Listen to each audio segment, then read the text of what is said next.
Hola querido, veamos hoy el capítulo 7 de Daniel. Es un capítulo de transición. A partir de este capítulo pasamos de los relatos históricos de la vida del profeta a sus visiones. El uso del idioma arameo y su parecido con el capítulo 2 conectan a este capítulo 7 con los capítulos anteriores y al mismo tiempo los temas que presenta. Esos temas lo vinculan con los capítulos que vienen a seguir. Es como el eslabón de una cadena. El extenso panorama profético que se describe en este capítulo se le reveló a Daniel en el año 553 a.C., o sea, el primer año del reinado de Belsasar, mientras su padre Nabonido estaba en otra ciudad. El relato empieza diciendo así, Daniel 7:1. En el primer año de Belsasar, rey de Babilonia, tuvo Daniel un sueño y visiones en su cabeza mientras estaba en su lecho. Luego escribió el sueño y relató lo principal del asunto. El capítulo se concentra en un extraño poder simbolizado por un cuerno pequeño. 7 de los 28 versículos que tiene el capítulo tratan de las actividades de este cuerno. 4 bestias salvajes simbólicas que en su interpretación son paralelas a los 4 imperios de metal de la imagen que vio Nabucodonosor en el sueño del capítulo 2, desfilan por la historia antes de la aparición del cuerno pequeño. Ambos capítulos, el 2 y el 7, concluyen con la llegada del reino de Dios. Varios escritores bíblicos emplean el símbolo de animales para representar a los gobiernos de la tierra. Jeremías, por ejemplo, emplea tanto el león como el águila para representar a Nabucodonosor. En otros lugares, las escrituras comparan a Egipto con una becerra, como un león y como un cocodrilo dragón. La iconografía egipcia simboliza al rey como un león en varios sellos. Y gran cantidad de monedas persas del siglo IV a.C. representan al rey persa victorioso como un rey o como un feroz león. Así que el uso de símbolos de animales para referirse a las naciones o poderes políticos estaba de acuerdo a la cultura de aquellos días. ¿Pero qué tiene que ver el cuerno pequeño con todo esto? Bueno, los primeros emperadores cristianos se consideraban a sí mismos los verdaderos gobernantes de la iglesia cristiana. Los emperadores Constantino el Grande y Teodosio convocaron los concilios de obispos cristianos en Nicea el año 325 después de Cristo y en Constantinopla el 381 después de Cristo, sin tomar siquiera en cuenta al obispo de Roma. Para contrarrestar esta influencia fuerte de los emperadores, el obispo siríaco que ejerció el mando de la iglesia de Roma durante los años 384 al 399 formuló la primera proclamación del derecho y deber del obispo de Roma. De acuerdo con este documento, el obispo de Roma debía gobernar sobre todo el cristianismo. Ese documento decía lo siguiente: nosotros, los sucesores de Pedro, llevamos sobre nuestros hombros las cargas de todos los que están abrumados. De hecho, en nuestra persona, el mismo bendito apóstol Pedro lleva estas cargas, quien nos considera herederos de su administración. Ningún sacerdote del Señor puede ignorar la decisión del trono apostólico. En los 2 siglos subsiguientes, los obispos de Roma se volvieron cada vez más firmes en su insistencia de que ellos y no los emperadores debían ser los árbitros definitivos en asuntos de la iglesia.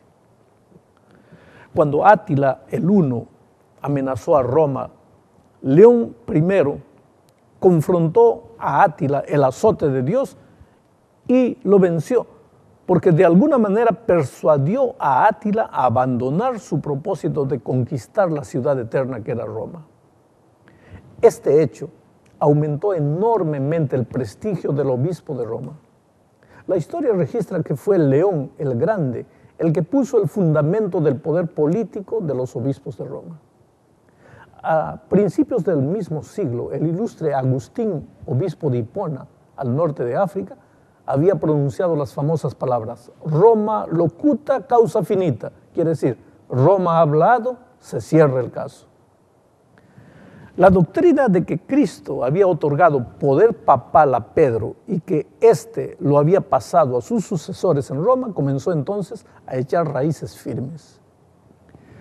La creación del Estado papal en el siglo VIII y el hecho de que los musulmanes conquistaron los centros cristianos de Alejandría, Jerusalén y Antioquía, y los obispos de estas ciudades no pudieron hacer nada para impedir el avance musulmán, aumentó aún más la autoridad e importancia del obispo de Roma. El poder del papado, como se le llamaba al cargo de obispo de Roma, alcanzó su apogeo con Gregorio VII, los años 1073 al 1085. Gregorio VII promulgó la idea de que el Papa podía deponer reyes y más tarde, el año 1198, el Papa Inocencio III se declaró soberano absoluto de Italia y requirió de todos los funcionarios de Roma que deberían jurarle lealtad. Bueno, a partir de este capítulo, el capítulo 7 de Daniel, empezaremos a estudiar las profecías de tiempo y para eso necesariamente tenemos que entender por qué creemos que un día en profecía equivale a un año literal. Podemos resumir los puntos principales para apoyar este método de interpretación de la siguiente manera. El primer punto es el siguiente. Siendo que las visiones de Daniel 7 y 8 son mayormente simbólicas, donde las diferentes bestias representan imperios políticos importantes, entonces los periodos de tiempo también debieran considerarse simbólicos. Segundo punto, el hecho de que las visiones tratan del surgimiento y la caída de imperios que existieron durante cientos de años sugiere que los periodos proféticos también deben cubrir largos periodos de tiempo. Tercero, la manera peculiar como Daniel expresa los periodos de tiempo, por ejemplo, tiempo, tiempos y la mitad de un tiempo, indica que no debiéramos tomarlos literalmente. Cuarto, en Daniel 7, el gobierno simbolizado por el cuerno pequeño sigue a las 4 bestias, o viene después de las 4 bestias, que juntas representan un reinado de por lo menos un periodo de 1000 años. El cuerno es el tema central de la visión y se encuentra en abierta oposición a Dios. Decir que la lucha entre el cuerno pequeño y el Altísimo dura apenas 3 años y medio literales no combinaría con la extensión de la historia de la salvación, representada en la visión entera. Quinto, la única medida de tiempo que no se utiliza en las profecías de Daniel y Apocalipsis es el año. Se menciona días, se menciona semanas, meses, pero no año. ¿Por qué? La explicación es obvia. El año es la unidad simbolizada en todas las otras figuras del lenguaje. Sexto, en Números 14, 13 y en Ezequiel 4, 6, Dios deliberadamente empleó el principio de día por año como un recurso pedagógico. Día por año te lo he dado, le dijo Dios a Ezequiel. Por tanto, tenemos aquí por lo menos 6 motivos fuertes para creer que en profecía un día simbólico representa a un año literal. Vayamos ahora a la interpretación de esta profecía. Los símbolos de esta visión son conocidos por todo estudiante de la Biblia.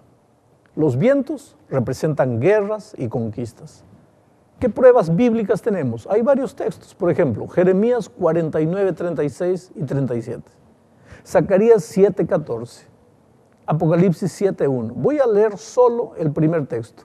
Dice así: y traeré sobre Elán los 4 vientos de los 4 puntos del cielo, y los aventaré a todos estos vientos, ni habrá gente a donde no vengan extranjeros de Elán, y haré que Elán se intimide delante de sus enemigos y delante de los que buscan su vida, y traeré sobre ellos mal y el ardor de mi ira, dice Jehová, y enviaré en pos de ellos espada hasta que los acabe. Quiere decir, el texto es claro.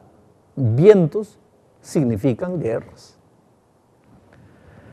Y el mar o las aguas, ¿qué significan? Generalmente se refieren a pueblos y naciones. Algunos textos para probar esto: Isaías 17, 2 y 13, Jeremías 46, 6 al 8, Apocalipsis 17, 15. Todos estos textos pueden probar que aguas o mar simbolizan naciones, gentes. Voy a leer solo Apocalipsis. Dice así: me dijo también, las aguas que has visto, donde la ramera se sienta, son pueblos, muchedumbres, naciones y lenguas. Pero ahora volvamos a la profecía de Daniel. Daniel 7, 17. Según este texto, Daniel 7, 17, las 4 bestias representan 4 reyes o reinos que se levantarán en la tierra. ¿Quiénes son estos reinos? Veamos. El primero es Babilonia. El león alado era un símbolo apropiado de Babilonia. Había leones esculpidos en los muros de la gran calzada procesional hacia la puerta de Ishtar, al igual que en la puerta misma de la ciudad. También podía verse en la pared exterior del salón del trono leones por todos los lados. En la visión, Daniel vio que las alas del león fueron cortadas. Daniel 7:4 dice: la primera era como león y tenía alas de águila. Yo estaba mirando hasta que sus alas fueron arrancadas y fue levantada del suelo y se puso enhiesta sobre los pies a manera de hombre y le fue dado corazón de hombre. Esto significa que después que Nabucodonosor hubo completado su extenso plan de conquistas y reconstrucción, sus sucesores se dedicaron, siguiendo la tendencia típica del corazón humano, a disfrutar de las riquezas y el lujo que habían heredado. El segundo imperio fue Medo-Persia. El oso inclinado hacia un lado con 3 costillas en las fauces representa el imperio Medo-Persa y su conquista de Lidia, Babilonia y Egipto bajo el liderazgo de Ciro y Cambiasis. Bajo Darío y Artajerjes, el imperio persa intentó conquistar Grecia, pero los griegos los vencieron en la batalla de Maratón. Y nuevamente en Salamina el año 480 y en Platea el año 479.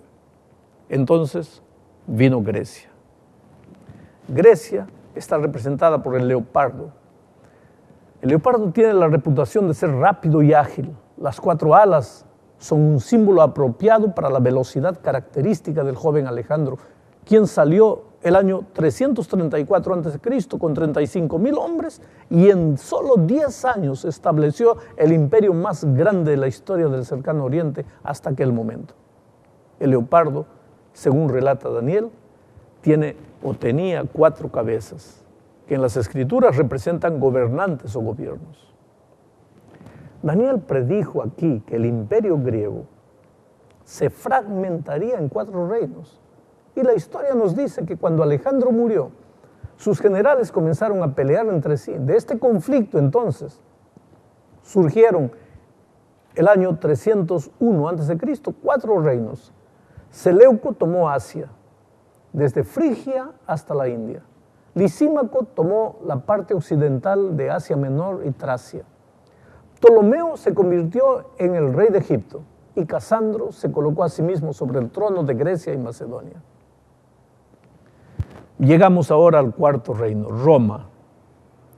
Roma fue diferente de todos los demás. ¿Por qué? Porque los primeros reinos fueron monarquías, mientras que Roma comenzó con un gobierno no monárquico. Fundada el año 753 a.C., la ciudad de Roma desde sus comienzos se convirtió en república. Se convirtió en el poder gobernante cuando el año 168 a.C., en la batalla de Pydna, el general romano Emilio Paulo logró una victoria completa sobre Perseo de Macedonia. Esta 4ª bestia, que simbolizaba a Roma, tenía 10 cuernos. Daniel 7 lo presenta así: después de esto miraba yo en las visiones de la noche, y he aquí la 4ª bestia, espantosa y terrible, en gran manera fuerte, la cual tenía unos dientes grandes de hierro, devoraba y desmenuzaba, y las obras hollaba con sus pies, y era muy diferente de todas las bestias que vi antes de ella, y tenía 10 cuernos. En Daniel 2, la imagen tenía 10 dedos. Estos cuernos o dedos representan las 10 naciones que surgieron del Imperio Romano. Aunque muchos intérpretes han interpretado o han intentado identificar exactamente 10 pueblos y reinos que descendieron de estos grupos, es mejor tomar el número 10 como una expresión de conjunto, que indica que se trata de una multiplicidad de países en contraste con el Imperio Romano. Vamos a detenernos ahora un poco en el cuerno pequeño. Daniel 7:8 lo describe así. Mientras yo contemplaba los cuernos, he aquí que otro cuerno pequeño salía de entre ellos, y delante de él fueron arrancados 3 cuernos de los primeros. Y he aquí que este cuerno tenía ojos como de hombre y una boca que hablaba grandes cosas. Oh querido, hasta aquí hemos visto que la cuarta bestia es Roma, y que los 10 cuernos simbolizan la división del Imperio Romano en muchas naciones distintas. Pero ¿cuál de estas se transforma en el cuerno pequeño? La historia de la iglesia indica que hay un solo poder en la historia que combina con la descripción del cuerno pequeño. Y ese poder es la Iglesia Católica Romana. Mira lo que dice este autor. De las ruinas de la Roma política se levantó el gran imperio religioso en la forma gigantesca de la Iglesia romana. El historiador alemán Adolf von Harnack explica que la Iglesia romana de esta manera sagazmente se colocó en lugar del Imperio romano, del cual es la continuación real. El imperio no ha muerto, sino que ha sufrido una transformación. La Iglesia romana es el imperio viejo romano consagrado por el Evangelio. Los 3 cuernos que fueron arrancados fueron los pueblos arianos de los érulos, los vándalos y los ostrogodos. Daniel 7:8 indica que estos poderes serían arrancados para que el papado pudiese desarrollarse y afianzarse. El texto dice así: mientras yo contemplaba los cuernos, he aquí que otro cuerno pequeño salía entre ellos, y delante de él fueron arrancados 3 cuernos de los primeros, y he aquí que este cuerno tenía ojos como de hombre y una boca que hablaba grandes cosas. Los ostrogodos vencieron a los érulos en Italia en el año 493. A su vez, estos sucumbieron ante los ejércitos de Justiniano, el emperador de Constantinopla, el año 538. Y fueron totalmente destruidos el año 554. Justiniano venció al tercer pueblo, los vándalos, el año 534.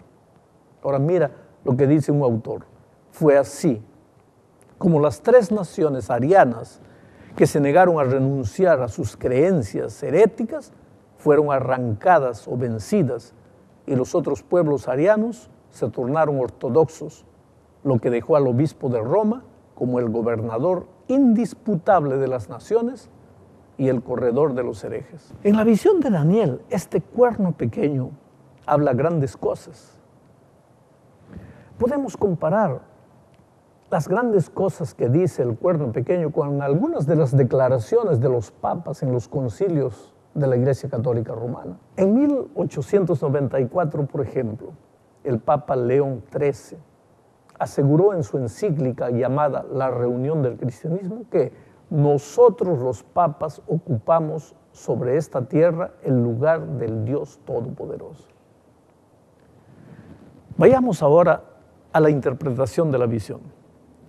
De acuerdo con el versículo 15, un personaje celestial interpreta la visión y le dice a Daniel que los santos caerán en las manos del cuerno pequeño durante 3 tiempos y medio, y que el cuerno pequeño intentará cambiar los tiempos y la ley. El versículo 25 dice así: y hablará palabras contra el Altísimo, y a los santos del Altísimo quebrantará, y pensará en cambiar los tiempos y la ley, y serán entregados en su mano hasta tiempo y tiempos y el medio de un tiempo. La persecución de los cristianos fieles de parte de los dirigentes eclesiásticos a través de la Edad Media es bien conocida en la historia. Decenas de miles de cristianos inocentes murieron por causa de la Inquisición. En el día de San Bartolomé, el año 1572, miles de hugonotes murieron en Francia. Esto hizo que el Papa Gregorio XIII diera solemnes gracias al cielo. Bueno, aunque nadie puede en verdad cambiar los tiempos y la ley de Dios, ocurrió un cambio en el día semanal de adoración. En el transcurso de los primeros 4 siglos de la historia de la Iglesia, para diferenciarse del judaísmo, los cristianos sustituyeron la observancia característica de la religión judía, tales como la Pascua y el sábado, con el domingo de la resurrección y el domingo semanal. El concilio de la Odisea, primer concilio de la Iglesia que apoyó la observancia del domingo, dijo en el canon 29 que los cristianos no han de judaizar y descansar en sábado, sino que trabajarán en dicho día, pero honrarán especialmente el día del Señor. Y ahí él se estaba refiriéndose al domingo. Y por ser cristianos, decía él, no deberán, si es posible, trabajar en este día. Si no obstante lo encuentran judaizando, serán separados de Cristo. Oh querido, desde entonces surgieron muchas otras leyes dominicales. Daniel 12:7 nuevamente menciona el periodo de 3 tiempos y medio o 3 años y medio proféticos durante el cual la iglesia cristiana obediente sería perseguida. El libro de Apocalipsis también se refiere a esto de varias maneras. Voy a mencionar los textos que hablan de esta profecía. Daniel 7:25, ahí se habla de tiempo y tiempos y medio tiempo. En Daniel 12:7 se habla de tiempo y tiempos y la mitad de un tiempo. Apocalipsis 11:2 se habla de 42 meses. En Apocalipsis 11:3, 1260 días. Apocalipsis 12:6, 1260 días. Apocalipsis 12:14, un tiempo y tiempos y la mitad de un tiempo. Apocalipsis 13:5, 42 meses. Una comparación de estos textos muestra que un año profético tiene 360 días. O sea, 3 años y medio equivalen a 1260 días proféticos, que es lo mismo que 42 meses proféticos. Todos estos textos se refieren a la misma profecía, o sea, a los 1260 años literales que el papado ejerció su poder en la historia, específicamente al periodo del año 538 hasta el año 1798. El año 538, el emperador Justiniano, que residía en Constantinopla, reconoció al obispo de Roma como la cabeza de todas las iglesias de Oriente y Occidente. Dejó de lado al patriarca de Constantinopla, que por causa de estar tan cerca le causaba cierta molestia. Entonces aquí empezó el poder del papado. En noviembre del año 1793, la Revolución Francesa abolió el cristianismo y lo reemplazó con la adoración de la razón. 5 años más tarde, el 10 de febrero de 1798, Berthier, general de Napoleón, entró a Roma y tomó preso al Papa Pío VI.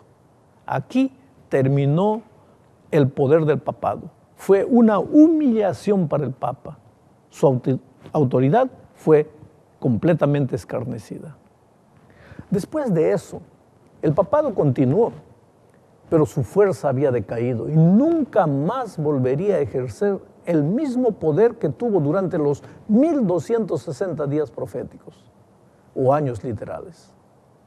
El poder secular y político que el papado había ejercido formalmente durante más de 1000 años llegó a su fin y el Papa voluntariamente se tornó en el prisionero del Vaticano hasta que recobró su poder temporal al celebrar un concordato con Mussolini el año 1929.